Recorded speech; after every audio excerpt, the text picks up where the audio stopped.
Welcome back. I'm still with Mr. Sujoy Ganguly. He's the CEO and founder of PT Rubik DNA Capital, and we are talking about renewable energy for energizing Indonesia. All right, so Mr. Sujoy, considering Indonesia has abundant resources here, but then, well, there's a plan from the government to integrate cattle farms and palm oil farms, in this case, for the sake of efficiency. But then, how do you see this? Is there actually strong correlation between the cattle farms and CPO farms? How is it? Yeah, there is a correlation. Definitely is a correlation because the cattle in India it has happened for I think 10, 20, 30 years before. Cattle, if you put in the CPO farm, the extracts from the CPO, the waste materials from CPO, what you get out from maybe palm oil kernel or other kernels you get out, that can fed to the cattle. So for cattle feeding, and from there you can improve your livestock performance. All right. So what is happening here so far? We have been importing beef. We have been importing beef from everywhere, from all over the world, and especially in our Lebaran time we import more and more. Things went very wrong with importing of beef and all. So I think our Honorable President and Mr. Vice President have a brilliant idea of enforcing, or not, I would say encouraging, not enforcing yet, encouraging CPO companies, especially like Astra. Very recently, Astra Agrolestari, ALE, which is a listed company, they have the brilliant idea of putting the cattle in their CPO farm. So whatever extracts from the CPO they get, they will feed into the cattle, and then they can improve the livestock, and by doing that, they can have the ecosystem generating, circulating. Doing that, the cattle prices, will be dependent on your own, own food stuff. You don't need to import anymore, or you can reduce imports, and that will energize at least the CPO extracts, which cannot be put into energy. CPO can be put into energy, right? You can put biomass, and biomass is a very interesting topic. Indonesia is going for biomass right now. But whatever you can't do anything with energy, you can do something for the cattle. So nothing is wasted. So at the end of the day, you use everything.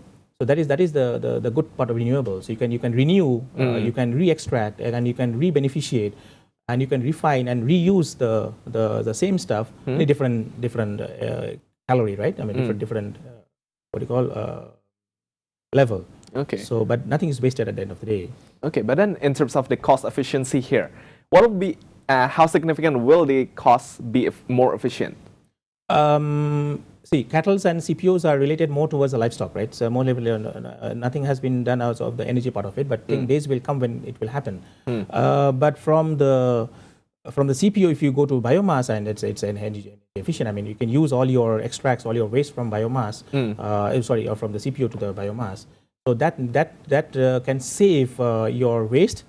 That can give an additional source of income for people, for the CPO. I mean, for the biomass developers, and that is very fast, in production, because it takes 1 year only to develop a biomass power plant, and you don't throw anywhere. You use that same stuff for your own biomass. And normally, what happens is, for any big CPO power plant, you will always have a biomass power plant. Yeah, you will have a biomass. And for biogas is the one which is extractable, right? It's extractable. This is also possible. You can use from woods, you can use from fillers and all. You can make a biogas power plant also. Okay. So at the end of the day, it's a homogeneous composition of what you put in and what you get out.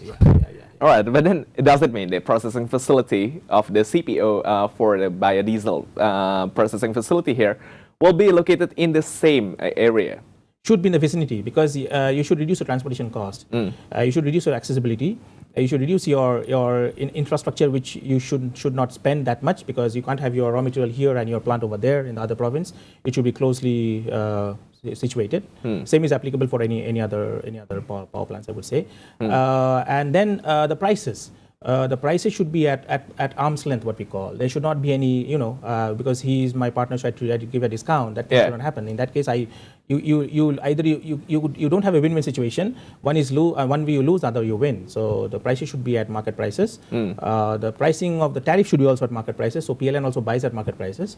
So which means that the whole supply chain, right from your, from the source up to a destination, everything is linked as one entity. Okay, that's one point. Everybody can make money out of that. Yeah, everybody can make money out of that. All right, and then moving back to the potential energy sources in Indonesia. Well, we have so many volcanoes here in Indonesia, Right. so which means we can exploit the geothermal here.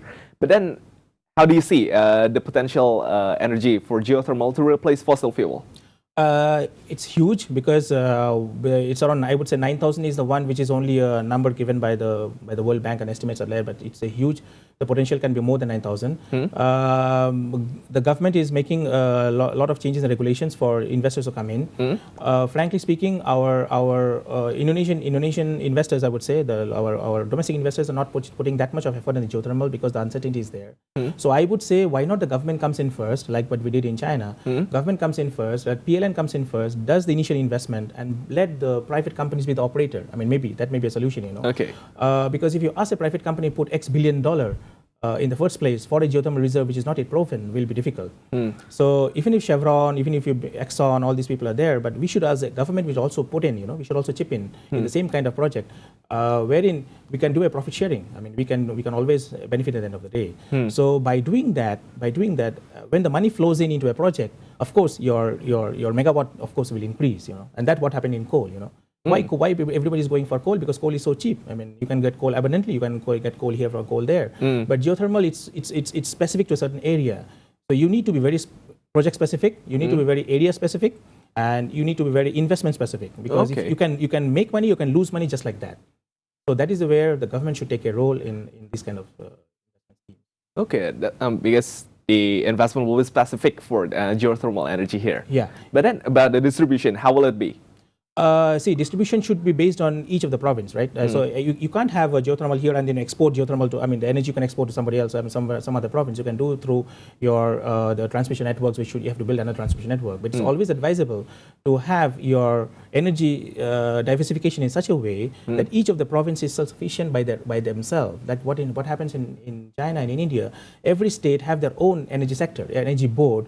So they manage their own electricity. It's not that the PLN is coming and saying, hey, you do this and you do that. It's not like that. So they can buy or sell electricity, and they can also transfer or sell across the province. So we have a power generation company there whose job is to buy and sell electricity. So in this case, what we can do is, once we have all the provinces connected in terms of transmission and distribution, then we can have a transmission company. I don't know if it's a private or government, or maybe a combination, who can sell and buy power, you know, from across all the provinces.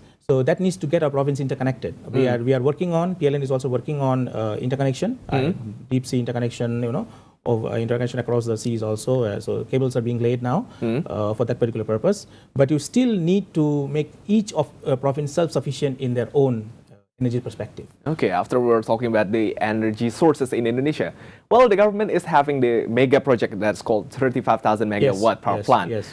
So if we combine all the energy, well, because the government's vision is to make the energy diversification for the power plant. And how do you see this? In 35,000 megawatt, I would say that mostly is coal-fired, right? Mostly is coal-fired. Non-coal, non-renewable. Renewable is not a big portion. As I think out of 35,000, if not mistaken, 20 odd thousand is around coal, because it is abundantly available, and we need coal power plants right now because our installed capacity is around 44,000 megawatt right now, right? So we need to go as high as 70, 80,000. So coal is the only single possible alternative we have, and that's why government is also enforcing and encouraging people to come in with mine-mouth coal-fired power plant. We have a couple of investors, big investors, and I think our Mr. Haritanu is one of them, who is also willing to invest in mine-mouth coal-fired power plants. That's a good thing. But renewable things should be thought about, because you can't have your coal abundantly available all over, you know, lifetime. Because when I read some article, I read an article on from World Bank published lately. It says that 37 years from now, you will have absolutely no coal at all. Okay. Your oil and gas reserves will be depleting, right? It may happen that China at one point of time export coal to us. We are not exporting coal to China, right? It may also happen China is exporting coal back to us, which will be very expensive. So we should start thinking laterally, out of the box.